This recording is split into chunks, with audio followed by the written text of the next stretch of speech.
উপস্থিত 11 দলীয় জোটের শীর্ষ নেতৃবৃন্দ, উপস্থিত সারা বাংলা থেকে আগত তৌহিদি কাফেলার সদস্যবৃন্দ, আল্লাহ পাকের দরবারে শুকরিয়া জ্ঞাপন করে আপনাদের কাছে ছোট্ট একটি বার্তা দিয়ে আমি বক্তব্য শেষ করব। আমরা আজকে যে আন্দোলনে মাঠে এসেছি, এই আন্দোলনে আসার কোনো কথা ছিল না। আমরা তো জুলাই যোদ্ধাদের সাথে আহত এবং নিহত যোদ্ধাদের রক্তের সাথে আমরা ওয়াদা করে এসেছিলাম যে জুলাই যোদ্ধাদের এবং নিহতদের রক্তের সাথে আমরা বেইমানি করব না। কিন্তু আইনের মার পেছে ফেলে কেমন যেন রক্তের সাথে বেইমানি হয়ে যাচ্ছে।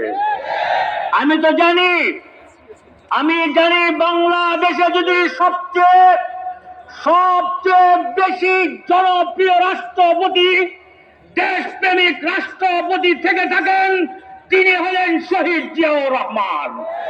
আমি এটাও ভালো করে জানি বাংলাদেশের সবচেয়ে জনপ্রিয় প্রধানমন্ত্রী, দেশপ্রেমিক প্রধানমন্ত্রী থেকে থাকেন, তিনি হলেন মরহুম বেগম খালেদা জিয়া। সেই জিয়াউর রহমান সাহেবের সন্তান, সেই বেগম জিয়ার সন্তান বর্তমান প্রধানমন্ত্রী।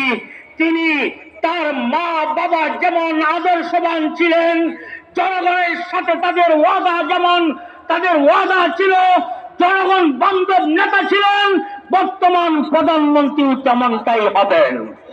আমি প্রধানমন্ত্রীকে বলবো, আপনি যে আপনার মতো শান্ত শিষ্ট, আপনার মতো একজন জনপ্রিয় নেতা প্রধানমন্ত্রী আমরা এর আগে পাই নাই।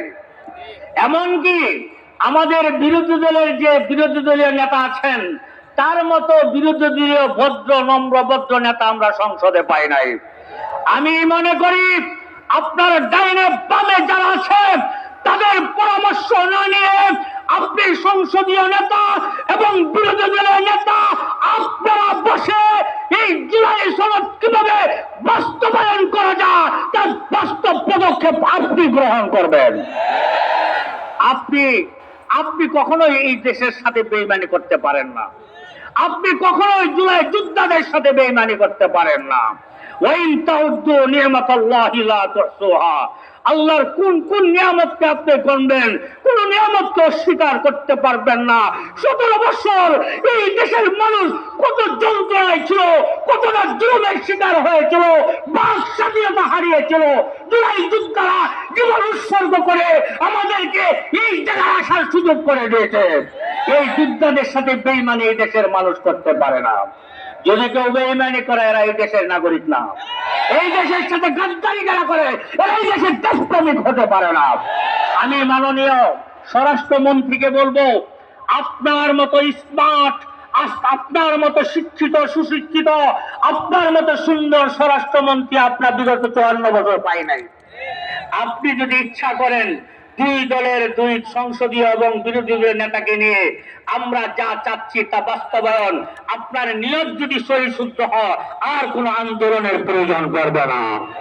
আমি মাননীয় স্বরাষ্ট্রমন্ত্রীকে বলবো, আপনি যেমন স্মার্ট, আমাদের সকল আন্দোলনগুলি স্মার্টের সাথে শেষ করে দিবেন।